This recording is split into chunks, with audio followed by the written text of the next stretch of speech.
ফি বৃদ্ধি এবং স্কুলের পরিকাঠামো খারাপের প্রতিবাদে কলকাতা বয়েজ স্কুলের সোনারপুর শাখায় বিক্ষোভ দেখিয়েছে অভিভাবকেরা। এই ঘটনায় তুমুল চাঞ্চল্য ছড়িয়েছে। বিক্ষোভরত অভিভাবকদের দাবি, স্কুলের মাঠ, স্কুলের বাথরুম, ক্লাসরুমে অবস্থা খারাপ, মাঝে মধ্যেই চাঙড় ভেঙে পড়ে, পর্যাপ্ত শিক্ষক নেই, ক্লাসরুমে সিসিটিভি নেই, পর্যাপ্ত শিক্ষক নেই। বারবার আলোচনায় বসার দাবি জানানো হলেও তাদের দাবি মানা হয়নি। তাদের দাবি প্রতি মাসে 4,000 টাকা করে দেওয়া হয়, সেই টাকা আরো বাড়ানোর সার্কুলার দেওয়া হয়েছে 20 জানুয়ারি। অভিভাবকদের দাবি, স্কুলের পরিকাঠামোর উন্নতি হলে তবে তারা বাড়তি ফি দেবেন। ঘটনার খবর পেয়ে ঘটনাস্থলে যায় সোনারপুর থানার পুলিশ। এর দীর্ঘক্ষণ পর পরিস্থিতি নিয়ন্ত্রণে নিয়ে আসা হয়। পুলিশের সঙ্গে মধ্যস্থতায় আগামী 1 ফেব্রুয়ারি মিটিং ডেকেছেন স্কুল কর্তৃপক্ষ।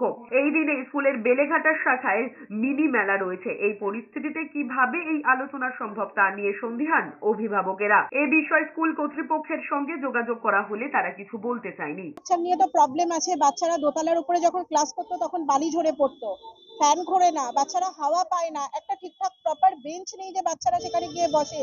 টয়লেটে একটা বাচ্চা ঢুকলে দ্বিতীয় বাচ্চার যদি এমার্জেন্সি পায় সেই বাচ্চাটি দাঁড়িয়ে থাকে, সাফার করবে। ক্লিনলিনেস নেই, খুব অভাব। প্রত্যেকদিন বাচ্চারা ধুলো মাখা ব্যাগ নিয়ে বাড়ি যায়, প্রত্যেকদিন তাদের শার্টে স্ট্যাম্প থাকে। প্রিন্সিপাল স্যারকে ডিমান্ড করেছি যে আমাদের ওনার সাথে একটু যেভাবেই হোক আমরা কমিউনিকেট করতে চাই। 15 জানুয়ারি আমাদের প্রিন্সিপাল স্যার নিজের ডেট দিয়েছিলেন যে ওই দিন উনি এই ক্যাম্পাসে আসবেন, গার্জেনদের সঙ্গে মিটিং করবেন। কিন্তু সেই ডেট পেরিয়ে যাওয়ার পর এখনো 15টা দিন পেরিয়ে গেল, ওনার তরফ থেকে কোনো রকম ইনফরমেশন আমাদের দেওয়া হয় এবং কোনো রকম ভাবে আপডেট করা হয়নি। স্কুলকে জিজ্ঞেস করা হলে স্কুলও পুরো দাঁড়িয়ে গিয়েছে যে আমরা কিচ্ছু জানি না।